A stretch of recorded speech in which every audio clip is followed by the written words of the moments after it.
কুষ্টিয়াতেও কিন্তু এখন মটকা পাস্তা পাওয়া যাচ্ছে আর আমার তো খাইতেই হবে। তো আমিও খাইতে চলে গিয়েছিলাম মটকা পাস্তাটা। তো হ্যালো এভরিওয়ান, আসসালামু আলাইকুম। আশা করি সকলে ভালো আছেন। আল্লাহর রহমতে আমিও অনেক ভালো আছি। তো আমি মটকা পাস্তাটা খাইতে চলেই গেলাম। তো এটার লোকেশন হচ্ছে রেনুইক বাঁধের যে রাস্তাটা, ওই রাস্তাতেই পেয়ে যাবেন।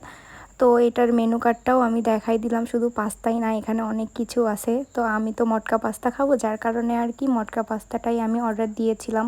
আর এই ভাইয়াটা মটকার ভেতরে পাস্তাগুলো রেডি করছিল, তো আমি এটা একটু ভিডিও ক্লিপ নিচ্ছিলাম। আমার তো খুব ভালো লাগছিল দেখতে। তো ভাইয়াটা কিন্তু অনেক বেশি সুন্দর করে মটকাটা সাজাচ্ছিল, তো এটা কিন্তু আমার অনেক বেশি পছন্দ হয়েছিল। তো পুরোটা কমপ্লিট করার পরে সে আগুনে দিয়ে দিল। তো এটা কিন্তু আগুনের তাপেই তৈরি হবে, কয়লা দেওয়া আছে। আর সব থেকে ভালো লেগেছে আমার এই বিষয়টা, এইটা কিন্তু একটা কিভাবে আগুন ধরাচ্ছিল, এটা কিন্তু আমার অনেক বেশি ভালো লাগছিল দেখতে। তো ফাইনালি আমার পাস্তাটা রেডি, তো আমাকে দিয়ে দিয়েছে হাতে। তো 2টা চামচ দিয়েছিল আমাকে, আমি ভাবছিলাম কোনটা দিয়ে খাবো। তো এটা দেখে কিন্তু অনেক বেশি ইয়ামি মনে হচ্ছিল, কিন্তু মুখে দেওয়ার পর ভাইরে ভাই একটুও ভালো লাগে নাই আমার।